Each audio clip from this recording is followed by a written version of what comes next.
The woman had been lying in the snow for 11 hours, not moving, not adjusting, not even blinking more than necessary. The frozen ridge depression had become an extension of her body, the ice crystals forming on her gilly covering indistinguishable from a natural accumulation around her position. Her core temperature had dropped to 94 degrees 3 hours ago. She'd stopped shivering 40 minutes after that. The human body eventually surrenders to the cold, accepts it as a companion rather than an enemy. She had learned this 7 years ago, in a program that no longer existed, taught by instructors whose names had been scrubbed from every database the moment the project was dissolved. Her rifle lay beside her, its barrel wrapped in strips of white thermal cloth. No serial number, no manufacturer's stamp, no identifying marks of any kind. Even the wood of the stock had been sanded and refinished so many times that the original grain pattern had been erased. If someone found this weapon tomorrow, they would know only that it was chambered in .338 Lapierre Magnum, and that whoever built it understood precision engineering at a level most gunsmiths would consider theoretical. The woman's call sign was WR.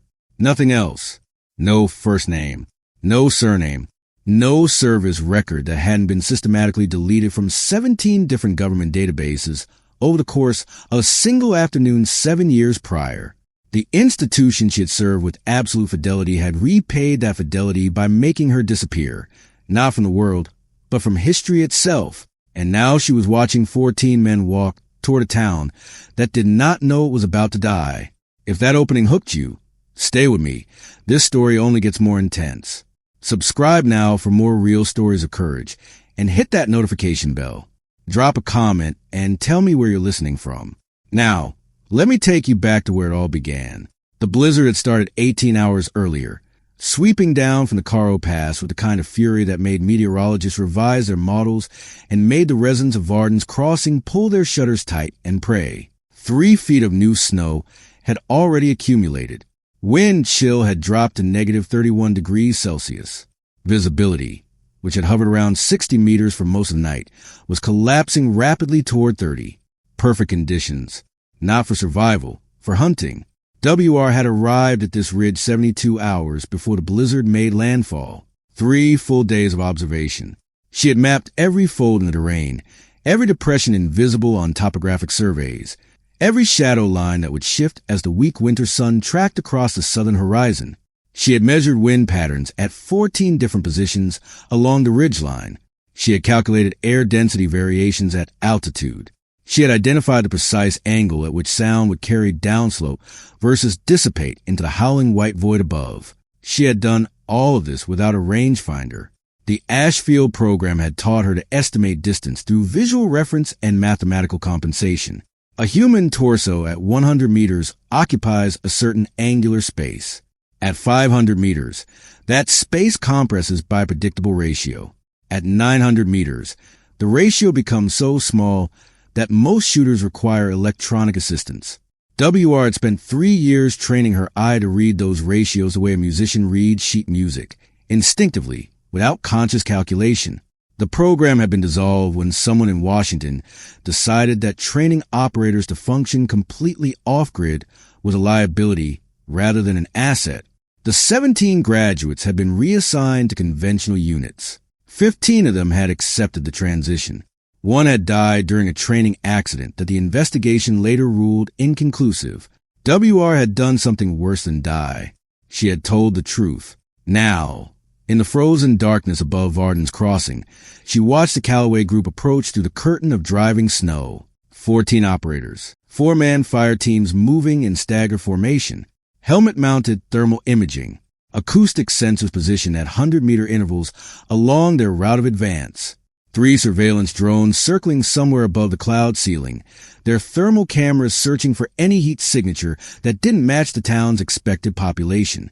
The team leader was a man named Garrett Novak. WR knew him. Not personally. She had never met him, never spoken to him, never occupied the same physical space. But she knew his file the way a chess player knows an opponent's preferred openings. 41 years old, former Tier 1 operator, 8 years in private contracting since his discharge. His tactical philosophy could be summarized in a single phrase: controlled aggression. He believed in overwhelming force applied with surgical precision. He trained his men to move fast, hit hard, and withdraw before the situation could develop complications. He had never operated against someone who had spent 72 hours preparing the battlefield specifically for him. The target was a 63-year-old woman named Irene Callahan. She had retired from government service 11 years ago, moving to Varden's Crossing because the isolation suited her temperament, and the cold reminded her of the Scandinavian posting where she had spent the happiest years of her career. She kept to herself. She grew vegetables in a small greenhouse behind her cottage. She read extensively, walked daily regardless of weather, and maintained correspondence with exactly 4 former colleagues, 3 of whom had died in the past 3 years from causes that the medical examiner had ruled natural, but that Irene knew were anything but. She had spent 3 years compiling documented proof of corruption. The documents linked government contractors to regional authority decision-makers through a network of shell companies, falsified procurement records, and strategically timed personnel transfers. The evidence was meticulous. Irene had learned her tradecraft in an era when analysis meant paper files and human intelligence, when every conclusion had to be triple-sourced and every assumption challenged by colleagues who genuinely wanted you to be wrong, so the institution could be right. She had not shared this evidence with anyone, not because she was afraid. Fear had been burned out of her decades ago, replaced by a cold understanding of consequences that most people mistook for serenity. She had kept the documents private because she understood that releasing them prematurely would accomplish nothing. The system would absorb the scandal, sacrifice a few expendable figures, reorganize its internal architecture, and emerge stronger than before. The evidence had to reach critical mass. The timing had to be precise. That timing had arrived 3 days ago, 20 kilometers from Varden's Crossing, in a relay station that appeared on no maps and drew power from a solar array hidden beneath 3 meters of accumulated snow. Irene's evidence had been transmitted to 17 journalists, for congressional staffers, 2 foreign intelligence services with strong opinions about American transparency, and a distributed archive system that would release everything simultaneously in 72 hours, regardless of what happened to its original source. The documents were already beyond anyone's reach. But Garrett Novak and his 14 operators didn't know that. Neither did Regional Commander Viktor Ostrovsky, who had spent the past 6 hours staring at tactical displays in a command center 400 kilometers south of the developing situation. Ostrovsky was 58 years old, a career officer who had survived 3 administrations and 2 organizational restructures by developing an instinct for acceptable losses. He understood, with the clarity that comes from decades of institutional navigation, that every decision eventually became a line item in someone else's budget review.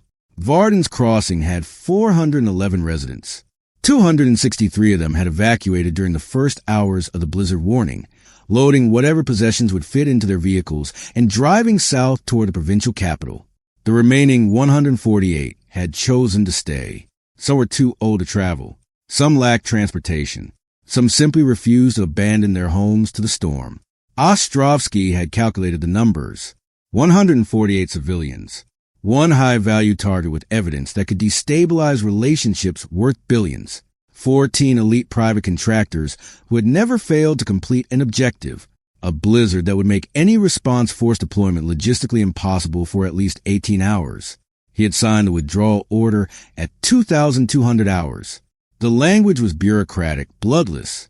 Due to deteriorating weather conditions and the absence of confirmed hostile activity, regional assets are being repositioned to support contingency operations in Sector 7. Local authorities are advised to shelter in place and await further instruction. There would be no further instruction. By midnight, the last military presence within response distance of Varden's Crossing had been redeployed to a base 300 kilometers south. The town's 148 remaining residents were, in every practical sense, on their own. Ostrovsky had poured himself a glass of vodka, stared at the displays showing the blizzard's projected path, and reminded himself that difficult decisions were why men like him existed. Someone had to perform the arithmetic. Someone had to weigh souls against stability. Someone had to sign the paper. He had not slept well. 400 kilometers north, WR lay motionless in her frozen depression and watched the Callaway Group's point team emerge from the tree line at the base of the ridge. Their thermal imaging would show her as nothing more than ambient temperature, 11 hours of exposure had brought her surface temperature into equilibrium with the surrounding snow. Their acoustic sensors would detect only wind. Their drones, circling somewhere above the storm, would register her ghillie covering as natural terrain variation. She had 40 minutes before the lead element reached effective engagement distance. 40 minutes to complete the final phase of her preparation. The wind had been shifting for the past 3 hours. The blizzard rotation was pulling air currents across the valley at angles that the standard meteorological models did not predict. WR had been listening, not watching, listening, to the way sound traveled through the storm. The whistle of wind through exposed rock. The muffled impact of snow against frozen branches. The almost subsonic rumble of air compression in the narrow gap where the ridge met the treeline below. She was building a ballistic picture, without instruments, without electronic assistance, without the technological infrastructure that every modern military sniper considered essential to long-range engagement. She was doing it the way the Ashfield program had taught her, with mathematics, with patience, with the kind of sustained concentration that most human beings could not maintain for more than a few minutes before their attention fragmented. WR had maintained this concentration for 11 hours. The picture was complete. 940 meters. That was the range of the kill zone she had selected 3 days earlier, a natural choke point where the terrain funneled anyone approaching Varden's crossing into a narrow corridor between two rock formations. The Callaway group would have to pass through this corridor. There was no alternative route that didn't add 6 hours to their approach timeline, and Novak's operational philosophy did not accommodate 6-hour delays. He would bring his team through the choke point, and WR would be waiting. The crosswind was gusting at 37 kilometers per hour with unpredictable variations driven by the blizzard's internal turbulence. At 940 meters, with a .338 Lapua Magnum round traveling at approximately 900 meters per second, the time of flight was 1.3 seconds. In that 1.3 seconds, a 37 kilometer per hour crosswind would push the round laterally by a distance that most shooters would consider incompatible with precision accuracy. WR did not consider anything incompatible with precision accuracy. She had calculated the windage compensation down to the quarter MOA.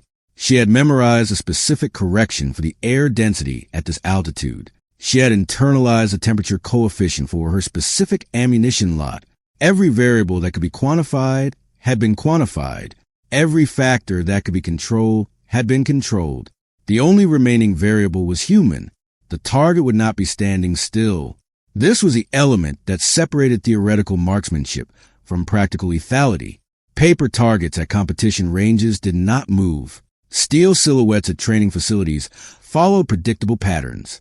Human beings, especially human beings with Tier 1 training and 8 years of operational experience, did neither.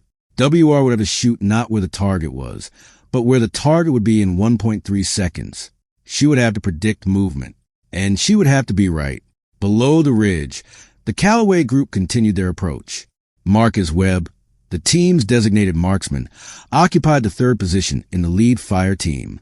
He was carrying in State Route 25 with a Schmidt and Bender scope. His role was counter sniper. If the team encountered hostile fire, Webb was responsible for locating and eliminating the source. He was very good at his job. He was about to become inadequate. At 0317 hours, the lead fire team entered the choke point. WR's finger tightened on the trigger. Not yet. She watched Webb through her scope. His movement pattern was textbook. 2 steps, pause, scan. 2 steps, pause, scan. The pause lasted approximately 0.8 seconds. During that pause, his center mass was stationary. That was the window. But WR wasn't aiming for stationary. She was aiming for what came after. The instant before Webb completed his scan and resumed movement, his weight shifted forward. His leading foot extended approximately 40 centimeters ahead of his center of gravity. His torso rotated slightly to accommodate the momentum transfer. 4.4 seconds. His movement trajectory was completely predictable. WR had watched him complete this pattern 7 times during his approach. She knew exactly where he would be in 1.3 seconds. Her finger completed its trigger pull. The rifle spoke once, a sound that the blizzard swallowed before it traveled 50 meters. 1.3 seconds later, Marcus Webb stopped existing as a tactical consideration. The round had traveled 940 meters through driving snow, compensating for a 37-kilometer-per-hour crosswind that shifted twice during the time of flight, and struck Webb exactly where WR had calculated he would be when the round arrived. Not where he was when she fired, where he would be when the physics resolved. The Callaway Group's communication net exploded. Contact. Webb is down. I repeat, Webb is down. Where? Where did that come from? I don't have a direction. The storm is masking. Everyone down. Find cover. WR was already shifting position. The Ashfield program had taught her that the moment of the kill was the moment of greatest vulnerability. Sound might be masked by the storm, but muzzle flash would register on helmet-mounted sensors. Thermal bloom would paint her position for any drone with visual angle. The 3 seconds after a shot were statistically the most dangerous for any sniper. She moved through terrain folds that did not appear on topographic maps. 3 days of observation had revealed pathways invisible to satellite imagery, depressions where wind-driven snow had accumulated in patterns that created natural concealment, rock formations whose shadows fell at angles that camera systems interpreted as continuous surface, frozen vegetation dense enough to mask heat signatures, while remaining thin enough to allow rapid movement. WR covered 40 meters in 18 seconds without breaking visual cover. Behind her, the Callaway Group was still trying to locate the shot origin. Garrett Novak's voice cut through the chaos on the tactical net. All teams hold position. Establish perimeter. This wasn't random. Someone knew we were coming. His voice was steady, professional. Even with one man dead and no clear target acquisition, he was already shifting from reactive to analytical. WR had expected nothing less. Thermal shows nothing, another voice reported. Acoustic triangulation is useless in this wind. We're blind. Then we proceed blind, Novak replied. Bound movement, 50-meter intervals. First team secures the choke point exit. Second team provides overwatch. Third team on standby for flanking if we get a direction. WR listened to every word. The Callaway Group's communication encryption was military grade, but it was also military standard. The Ashfield program had included extensive training in signals intelligence. WR had acquired their frequency during the first 3 hours of observation, when the team had conducted their pre-operation radio checks from a staging position 12 kilometers south. She knew what Novak was planning before his operators did. The choke point exit was 70 meters from her current position. The terrain between was exposed. Any movement would register on thermal imaging despite the storm. But the choke point exit also contained a feature that Novak had not accounted for, a narrow rock chimney, invisible from approach angles, that would allow a shooter to engage from above without presenting a targetable silhouette. WR had identified this position 70 hours ago. She began moving toward it. Behind her, the Callaway Group was adapting. Fire teams were repositioning. Overwatch elements were scanning every potential sniper hide within their thermal range. A drone was descending through the cloud ceiling, its thermal camera searching for the heat bloom that should have accompanied the shot. The drone was a Skywatcher 3, a commercial platform modified for military reconnaissance. WR knew its specifications intimately. She had encountered an identical model 4 months earlier, during an operation in the southern mountains that had required her to eliminate a surveillance network before extracting a defector from a compound surrounded by private security. She had spent 11 hours studying that drone. She had disassembled its wreckage after the operation. She had measured every component, documented every structural weakness, identified every vulnerability that a precision marksman might exploit. The main processor cavity was located behind an 11mm gap in the airframe. Most shooters would consider this target impossible.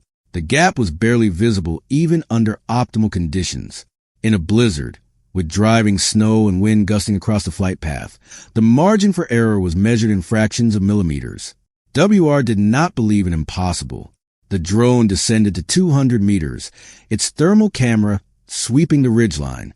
WR had already calculated its flight pattern from the earlier passes. Skywatcher 3s use a predictable search algorithm, expanding spirals centered on the last known point of activity. The algorithm was efficient for general surveillance, but created predictable windows where the drone's sensor array was oriented away from specific approach angles. WR waited for the window. It came at 0323 hours. The drone banked left, its camera sweeping toward the tree line below the ridge. For 0.6 seconds, its sensor array was oriented perpendicular to WR's position. For 0.6 seconds, the 11mm gap in its airframe was visible through her scope. She fired.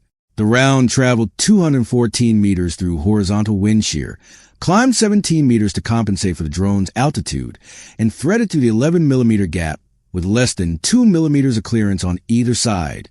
The drone's main processor exploded. The aircraft tumbled from the sky, trailing sparks and fragmented circuit boards, and impacted the snow 300 meters from the Callaway Group's position. Silence on the tactical net. Then Novak's voice, quieter now, carrying a tone that WR recognized as professional respect, struggling against tactical frustration. That wasn't luck. That was precision. Someone is very good at this. He was right. The Callaway Group's advance had stalled. 3 men were working on web, field medicine in a blizzard, trying to stabilize what could not be stabilized. 2 more were establishing defensive positions at the choke point exit. The remaining operators were spread across a 60-meter perimeter, their thermal imaging searching desperately for a target that had already relocated. WR reached the rock chimney. From this position, she had clear visual angle on the choke point and the approaches beyond. She could engage targets at ranges between 400 and 800 meters without presenting more than 15 centimeters of exposed profile. The chimney's narrow walls would channel any return fire into a tight cone that she could easily avoid by dropping 3 meters into a natural depression below.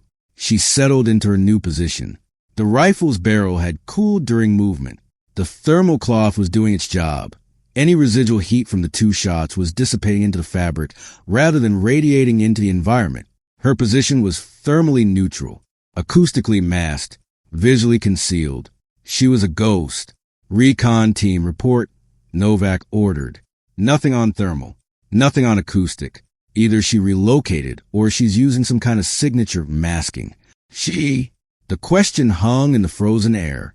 Trajectory analysis on web suggests prone firing position, small profile, light recoil compensation. Demographics indicate female or small frame male operator. Novak considered this. Ashfield. The word was barely audible on the tactical net, spoken more to himself than to his team. But WR heard it clearly, and something cold that had nothing to do with the temperature moved through her chest. He knew, not specifically. He didn't know her name, her face, her history, but he knew the type. He had operated in circles where the Ashfield program's existence was rumored, where its graduates were spoken of in the same whispered tones that previous generations had reserved for mythological figures. The program had been designed to produce exactly what WR had become, an operator capable of functioning with 0 institutional support, 0 technological assistance, 0 margin for error. Novak understood what he was facing, and for the first time since the operation began, WR saw uncertainty cross his tactical calculations.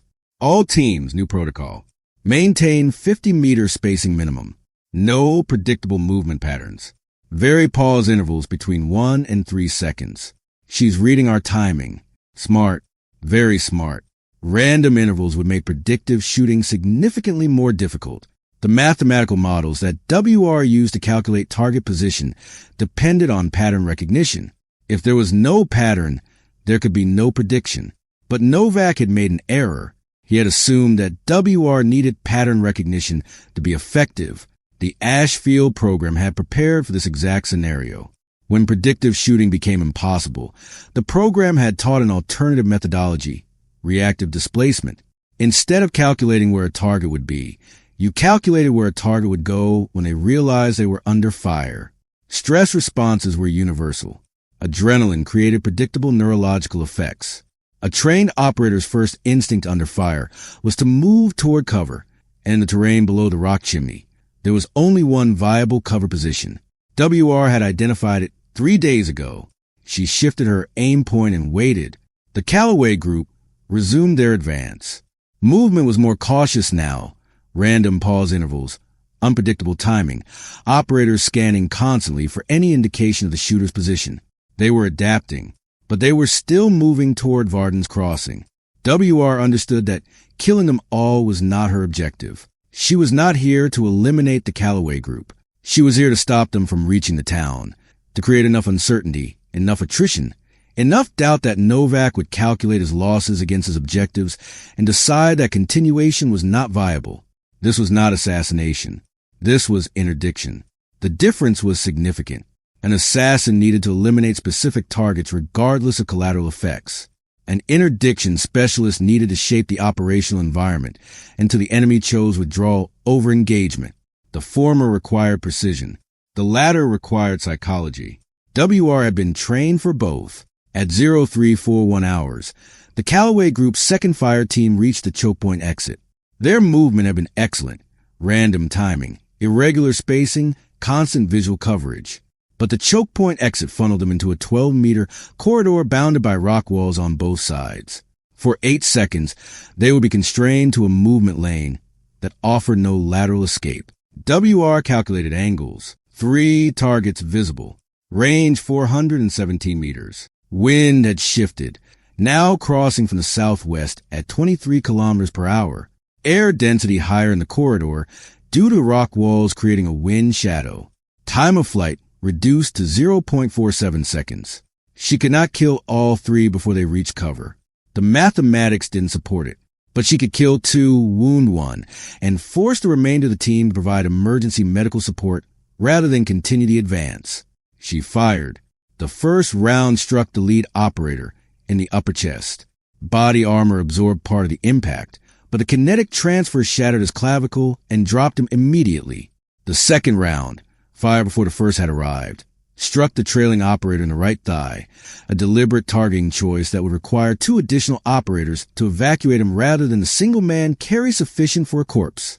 The third operator dove for cover before WR could engage. She had expected this. The cover position he had selected was predictable, the same rock formation she had identified 3 days earlier. She adjusted her aim to the position where his head would appear when he attempted to provide covering fire for his wounded teammates. She waited. The operator was disciplined. He remained in cover for 37 seconds before curiosity or obligation forced him to check on his team. When he leaned around the rock formation, his head occupied exactly the space WR had calculated. She didn't fire. Instead, she shifted her aim 0.8 centimeters to the right and sent a round into the rock face beside his ear, close enough that stone fragments drew blood from his cheek, far enough that the message was unmistakable. A warning, not a kill. The operator froze. Then, very slowly, he withdrew behind the rock formation. WR heard his voice on the tactical net, strained and incredulous. She had me. Clear shot, point-blank range. She didn't take it. Silence. Then Novak, say again. She had a kill shot. She deliberately missed. She's not trying to eliminate us. She's hurting us. Novak finished. She wants us to stop. Not die, stop. The tactical implications rippled through the Calloway group's consciousness. They were not facing a hostile combatant in the traditional sense. They were facing something more complex, an operator with constraints, with limitations, with apparent ethical boundaries that could be exploited if properly understood. But those constraints also made her more dangerous. A shooter willing to kill without discrimination was predictable. A shooter making conscious choices about who lived and who died was operating on a level of control that most operators never achieved. Novak's voice returned to the tactical net. New assessment. Probable single operator. Probable former government. High-end training. Probably classified. She's position hopping, which means she has pre-mapped the terrain. She's monitoring our comms, which means she acquired our frequency during staging. And she's demonstrating restraint, which means she has objectives beyond simple interdiction. He paused. She's protecting something. Or someone. WR shifted position again.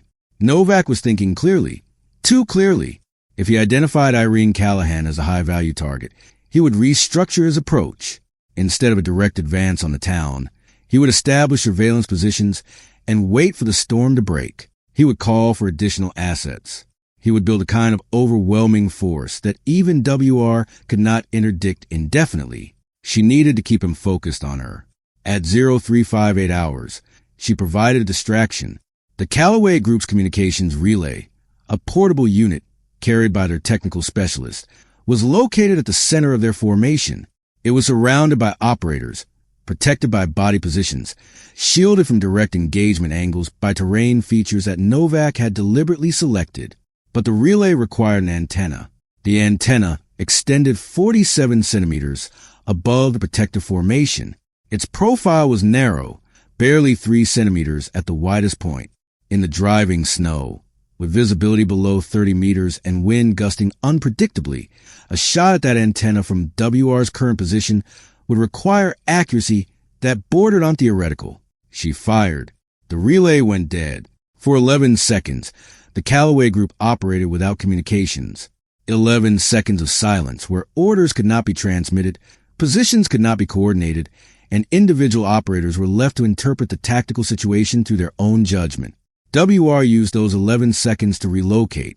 When the backup relay came online, she was already in her fourth position of the engagement, a shallow depression that offered inferior shooting angles but excellent acoustic concealment. The wind in this position created a natural sound buffer that would disperse any muzzle report before it could be triangulated. The Callaway Group was down to 11 operational members, 3 dead, 3 wounded requiring evacuation support. 8 hours of darkness remaining before dawn might provide enough visibility improvement to shift the tactical balance. Novak was calculating. WR knew the mathematics he was running because she would have run the same calculations in his position. Current force strength versus expected opposition. Casualty rates over time. Probability of mission completion versus probability of additional losses. The point at which continuation became strategically irrational. He was approaching that point, but he wasn't there yet. All teams, new formation. Compressed spacing, 30 meters maximum. We move as a single element. Overwatch rotates every 2 minutes. Anyone takes fire. Everyone suppresses the origin point with volume. She can't be everywhere at once. He was right. Volume fire from 11 operators, even without accurate targeting, would saturate any position WR occupied. The statistical probability of a hit would accumulate with each round fired. She could not simply absorb that kind of attention, but she could redirect it. At 0427 hours, the Callaway Group encountered the first of the obstacles WR had prepared 3 days earlier. The northern approach to Varden's Crossing crossed a frozen stream bed approximately 200 meters from the town's outer buildings. The ice was thick enough to support foot traffic, or had been, until WR had spent 6 hours carefully weakening the structural integrity at 3 specific crossing points. She had not broken the ice. She had made it fragile, reduced its load-bearing capacity to the point where a single adult male carrying combat equipment would find it suddenly inadequate. The first operator to reach the crossing fell through ice that should have held him. The water beneath was only waist deep, but it was also -8 degrees. Immersion at that temperature began inducing hypothermia within 90 seconds. The operator had less than 4 minutes to be extracted and warmed before his core temperature dropped below survivable levels. His teammates responded immediately. 3 operators moved to assist. 2 more established a security perimeter. The remaining 6 provided covering fire toward positions they couldn't see, hoping volume would suppress whatever threat had brought them to this point. WR didn't engage. She watched as the Callaway Group's combat effectiveness fragmented into rescue operations. She watched as her disciplined formation collapsed into emergency response. She watched as minutes, precious minutes, burned away while they extracted their teammate and attempted field treatment for a hypothermic shock. By the time they resumed their advance, 43 minutes had elapsed. 43 minutes closer to dawn. 43 minutes of exposure to conditions that degraded cognitive function and physical capability. 43 minutes of accumulated uncertainty, fatigue, and doubt. The mathematics were shifting. At 0509 hours, Novak made his move. Overwatch element, establish position at the stream crossing. Fire teams continue advance. If she engages Overwatch, fire teams eliminate her. If she engages fire teams, Overwatch eliminates her. Tactical crossfire, the fundamental counter-sniper doctrine. Force the shooter to choose between 2 mutually supporting elements, then use whichever element she doesn't engage to locate and destroy her. WR had expected this. She had also prepared for it.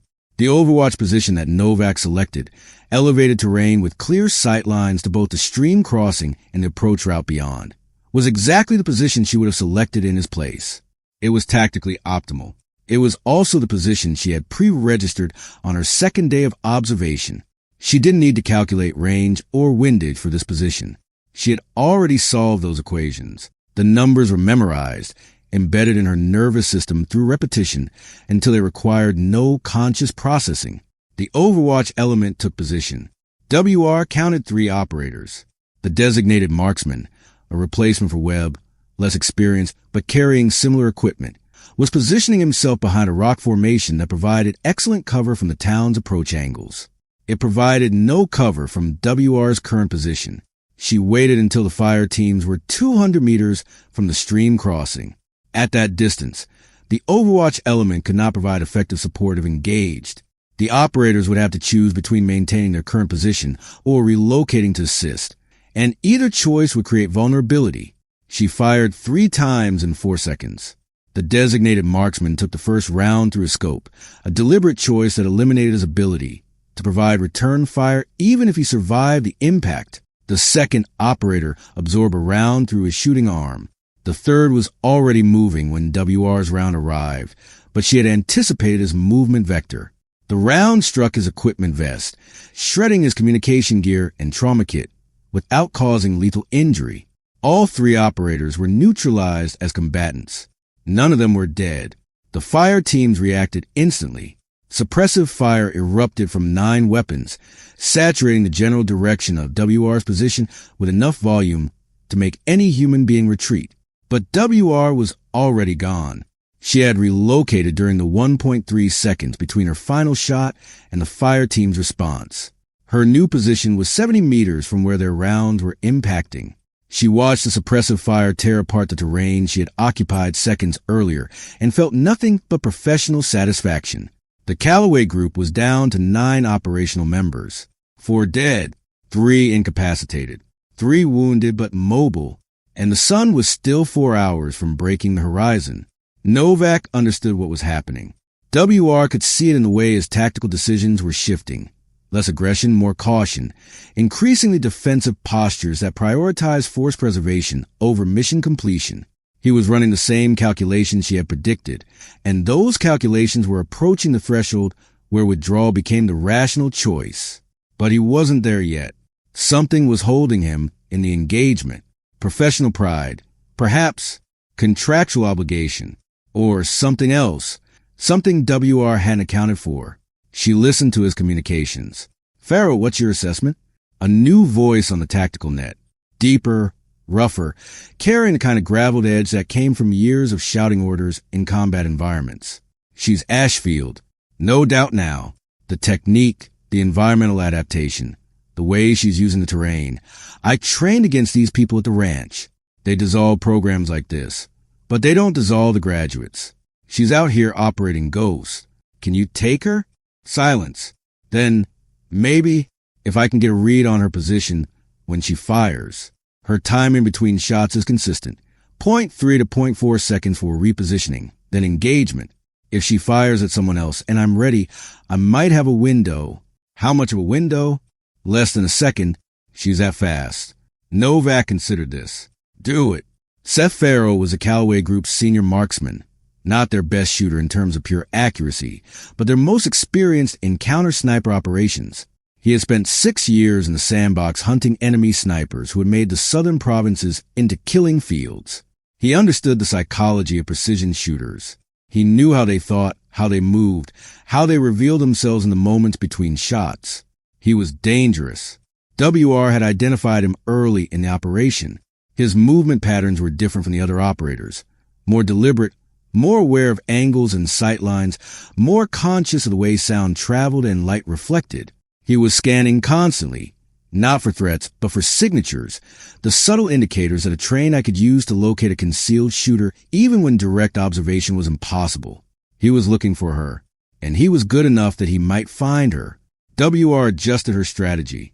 The direct engagement approach, picking off operators from concealed positions, had worked well against the main body of the Callaway Group.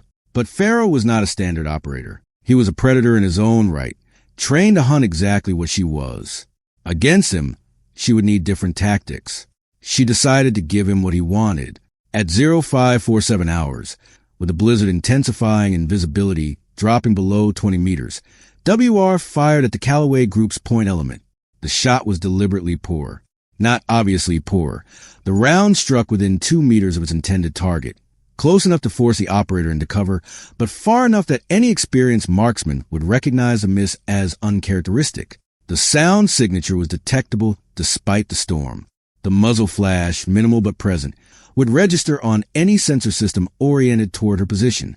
She was baiting Pharaoh. He responded exactly as she expected. His return fire came within 1.7 seconds of her shot. Impressive speed for a counter-sniper engagement in these conditions. His round impacted the terrain 4 meters from her position, close enough that fragments of frozen earth peppered her ghillie covering. He had her general location. WR didn't move. Instead, she remained motionless and watched through her scope as Pharaoh repositioned. He was good. His movement was economical, his cover selection instinctive, his approach angle designed to minimize his exposure while maximizing his firing solution. In less than 2 minutes, he would have a position from which he could engage her with reasonable accuracy. She let him reach that position. Then she fired, not at Pharaoh, at the snow 3 centimeters from his left ear. The round's passage created a pressure wave that Pharaoh felt against the skin. The impact threw up a spray of ice crystals that momentarily blinded his scope. The message was unmistakable. She had him, dead to rights. Kill shot available. She hadn't taken it. Pharaoh froze. For 17 seconds, neither of them moved. The blizzard howled around them, filling the silence with white noise, creating a strange intimacy between two professional killers separated by 800 meters of frozen terrain. Then WR spoke. She keyed the communication frequency she had been monitoring throughout the engagement and said 4 words. Tell him to stop. Pharaoh's voice, when he finally responded, carried a complexity that WR recognized. Fear. Certainly, anyone who had just been spared a kill shot experienced fear, but also curiosity and something else. Respect. She's talking to me. She says, tell him to stop. Novak's voice returned to the tactical net. Ask her why. Why? Pharaoh relayed. WR answered. Because in 20 minutes, nothing you're trying to accomplish will matter anymore. Your objective is already failed. What happens between now and sunrise only determines how many of your people I have to hurt before you understand that. Silence. Then Novak, speaking directly now. Open channel. I want to talk to her myself. WR switch frequencies. I'm listening. Who are you? Someone who used to be something. Same as you. Novak processed this. Ashfield. Does it matter? It might. It doesn't. What matters is that Irene Callahan's documents were transmitted from a relay station 20 kilometers from here at 0600 hours yesterday morning. Before your team left staging. Before I climbed this ridge. Before any of this started. Everything you're trying to prevent has already happened. Every person you're trying to silence is already protected by the fact that silencing them accomplishes nothing. You're fighting for an objective that no longer exists. Novak was quiet for a long moment. WR could hear him thinking, could almost see the tactical calculations rewriting themselves behind his eyes. He was a professional. He understood sunk costs. He understood the difference between strategic value and operational inertia. You could be lying, he said finally. I could be, but you know I'm not. Check your secondary communication protocols. Contact your employer. Ask them to verify whether the documents have been detected in the wild. They'll tell you the same thing I'm telling you. The game is over. The only question is how much it costs you to leave the table. Why are you telling me this? WR considered her answer carefully. Because I'm not trying to kill you. I'm trying to stop you. And stopping you is easier if you understand that continuing accomplishes nothing except adding to the body count. You have 4 men dead. You have 7 more who won't be operational for months. You have a storm that's getting worse and daylight that's still 4 hours away. And you have me, sitting in positions you can't locate, with ammunition you can't exhaust, and patience you can't outlast. Calculate the odds. Tell me what they say. Novak calculated. WR could hear him running the numbers the same way she had run them, the same way Ostrovsky had run them 8 hours earlier when he decided that 148 lives were acceptable losses against institutional stability. The mathematics of survival were universal. They did not care about loyalty or obligation or professional pride. Who hired you? Novak asked. No one. Then why are you here? This was the question WR had been waiting for. Because someone has to be. The words hung in the frozen air. The system you work for decided those people down there weren't worth protecting. They did the math, weighed souls against stability, and signed an order that abandoned 148 civilians to whatever you chose to do with them. They made a calculation. I made a different one. You're not getting paid for this. No backup, no extraction, no institutional protection if this goes wrong. No. Novak was silent for a long moment. Then why? WR thought about all the possible answers to that question. She thought about the woman she had been 7 years ago, before the system had decided that truth was a liability and loyalty was contingent on silence. She thought about the moment she had realized that the institution she served did not serve her back, that protection flowed in only one direction, and that direction was never toward the people who needed it most. She thought about the choice she had made. Because I decided it was right. The simplicity of the statement seemed to catch Novak off guard. You decided. I decided. Not my commander. Not my agency. Not some bureaucrat running calculations in a building I'll never see. Me. I decided that those 148 people were worth protecting. And then I did the work to make that protection real. That's not how this works. That's exactly how this works. You just forgot. You've been following orders so long you forgot that every order gets followed because someone chooses to follow it. Every mission gets completed because someone chooses to complete it. You have a choice right now. You've always had a choice. The only question is whether you're going to make it yourself or let someone else make it for you. Novak's voice, when he spoke again, carried something different. Not surrender. Garrett Novak did not surrender, but something adjacent to it. Recognition, perhaps? Understanding. I'm not the enemy of the person you're protecting. I'm the employee of the person who wants her found. Those aren't the same thing. WR acknowledged this with silence. He was right. The moral weight did not fall on Novak. It fell on the gap between employment and agency, between orders and choice, between what he was paid to do and what he decided to do. Your people need medical attention, she said finally. The town has a clinic. Doctor named Vasquez. She's competent. She'll help if you ask. You're offering us aid. I'm offering you an exit. Take it or don't. Another long silence. Then Novak's voice, speaking to his team. All units. New directive. We're extracting. Wounded priority. Move toward secondary LZ. Mission is scrubbed. WR heard the communications chatter as the Callaway group began their withdrawal. Orders relayed. Positions abandoned. Wounded collected and stabilized for transport. The machinery of tactical disengagement executing with the precision that had made these operators elite. She watched them go. Garrett Novak was the last to withdraw. He stood for a moment at the edge of the tree lean, his thermal imaging searching the ridge above for any sign of the woman who had dismantled his operation. He saw nothing, but he raised his hand anyway, a gesture that meant something between warriors, something that transcended the context of their engagement. Then he turned and walked into the storm. WR remained in position for another 73 minutes. She watched until the last heat signature disappeared from her observation range. She monitored their communications until they switched to encrypted backup frequencies she couldn't access. She verified that no element had remained behind, that no observer had been positioned to track her withdrawal, that the terrain between her position and the town was clear. Only then did she move. The descent from the ridge took 46 minutes. Her muscles had begun seizing from the extended cold exposure.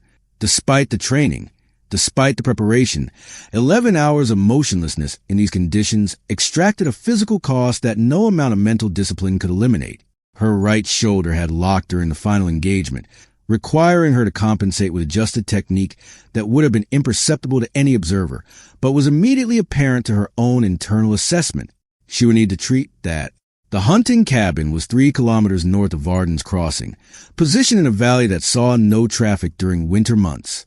WR had established it as a fallback position during her initial reconnaissance, stocking it with medical supplies, preserved food, and enough fuel to maintain the wood stove for 2 weeks.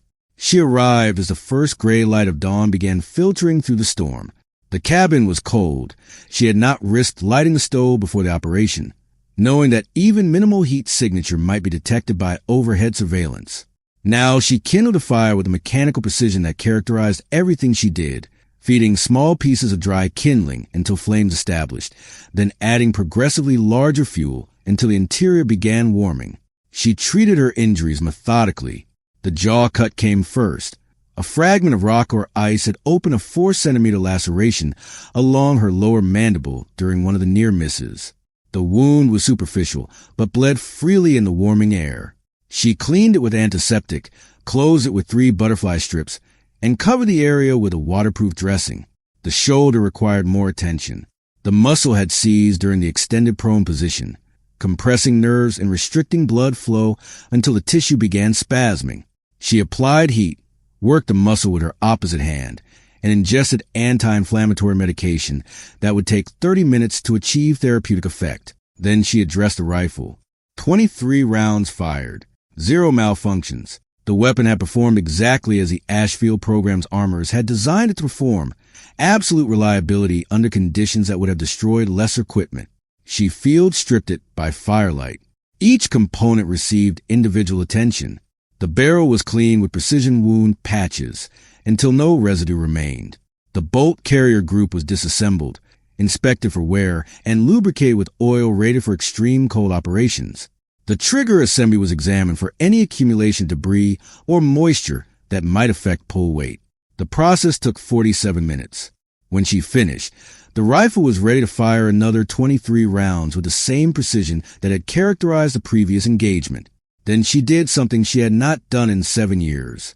She took a small blade from her kit and approached the weapon's wooden stock. The underside of the forestock was smooth, unmarked by serial numbers, manufacturer stamps, or any identifying information. It was also unmarked by any personal notation. WR had deliberately maintained this blankness since receiving the weapon, refusing to add the kind of individualization that other operators considered traditional. Kill counts, mission tallies, personal symbols. She had rejected all of them, but tonight she made an exception. The blade cut a single notch into the wood, a small mark, barely visible unless you knew to look for it. Not a kill count, not a trophy, a memory. Varden's Crossing, 148 people. One old woman with a kitchen full of truth. She set the blade aside and looked at the mark for a long moment. Irene Callahan would wake in 3 hours, unaware that her life had been balanced on the mathematics of acceptable losses and preserved by someone she would never meet. The 148 residents who had sheltered through the storm would eventually emerge to find their town intact, their neighbors alive, their ordinary existence preserved against forces they would never understand. They would not know what had happened on the ridge above. They would not know that a single woman, nameless, unaffiliated, operating without pay or recognition or institutional protection, had calculated their lives differently than their own government had calculated them.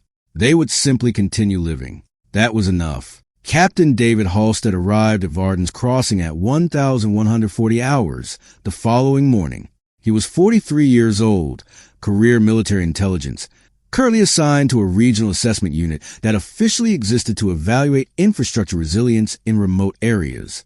Unofficially, his role was to investigate anomalies, situations where the expected outcome diverged from the actual outcome in ways that suggested intervention by parties unknown. Varden's Crossing was an anomaly. The Callaway Group's after-action report claimed that adverse weather conditions and tactical reassessment had forced mission termination. The report made no mention of hostile engagement, no mention of casualties, no mention of the 4 operators who were currently receiving emergency medical treatment at a private facility in the provincial capital. But Halstead had seen the satellite imagery, thermal signatures, movement patterns, the unmistakable geometry of tactical engagement played out across frozen terrain. Someone had fought the Callaway Group. Someone had won. He walked the ridge above the town for 3 hours, reading the terrain the way his training had taught him. Here was a firing position, carefully selected, offering optimal angles while minimizing exposure. Here was a movement route, following natural depressions that would not appear on standard topographic maps. Here was the choke point where the Callaway Group's advance had stalled, where the mathematics of their operation had shifted from favorable to untenable. He found the drone's wreckage scattered across a 100-meter radius. He found the ice-weakened crossing point, now refrozen, but still bearing the marks of deliberate sabotage. And he found, in a shallow depression that the morning sun was only beginning to warm, a single spent casing. .338 Lapierre Magnum. Brass, not steel. Hand-loaded, based on the crimp pattern. He picked it up and examined it closely. No head stamp. No manufacturer identification. The casing had been processed to remove any information that might indicate its origin. But Halstead recognized the specifications. Ashfield. He had never served in the program. By the time he reached the operational level that might have qualified him for consideration, the program had already been dissolved. But he knew people who had trained against its graduates. He had read the classified assessments that described their capabilities, their methodologies, their operational philosophy. He knew what he was holding. For a long moment, he stood on the frozen ridge and considered his options. He could report this finding to his superiors. He could initiate an investigation into the identity of the shooter, cross-referencing the engagement timeline with known Ashfield graduates, building a profile that might eventually lead to identification and apprehension. He could bring institutional resources to bear against someone who had, by all evidence, protected 148 civilians that the institution itself had written off as acceptable losses. Or he could make a different choice. Halstead pocketed the casing. His report, filed the following week, attributed the Callaway Group's withdrawal to adverse weather conditions and tactical reassessment. The anomalies in satellite imagery were explained as sensor artifacts created by the blizzard's electromagnetic interference. The medical treatment of 4 Callaway Group operators was not mentioned. Some things, he decided, were better protected by silence than documentation. Irene Callahan lived for another 7 years. She never published the documents that the Callaway Group had been sent to suppress.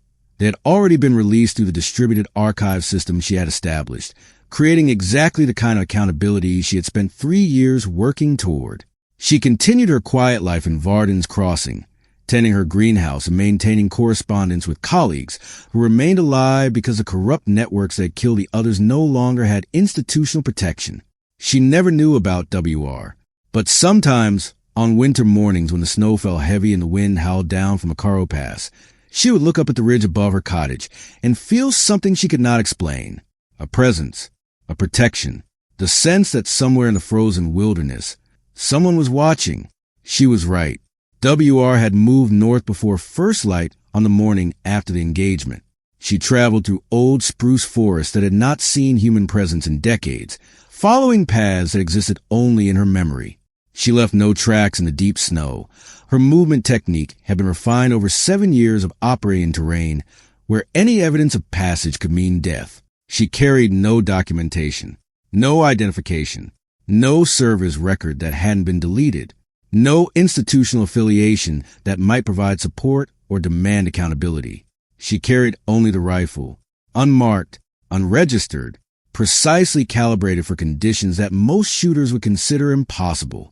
And she carried the choice she had made. The system that had trained her had also betrayed her. It had taken her name, her career, her place in the official record of service. It had erased her soul completely that even her own family believed she had died during a training accident 7 years earlier. But it had not taken her purpose. That she had chosen for herself. She was not what the institution had made her. She was not the operator they had designed, following orders without question, accepting calculations she had no part in making. She was what she had chosen to become, unaffiliated, unmarked, unregistered, and precisely calibrated to show up where it matters. The spruce forest stretched north toward mountains that few maps bothered to detail. Beyond those mountains lay territories where conflicts simmered beneath the surface of international attention, where people lived and died based on calculations made in buildings they would never see. WR walked toward those territories, not because she was ordered to, not because she was paid to, not because any institution claimed her service or defined her mission, because she decided it was right. And that was enough.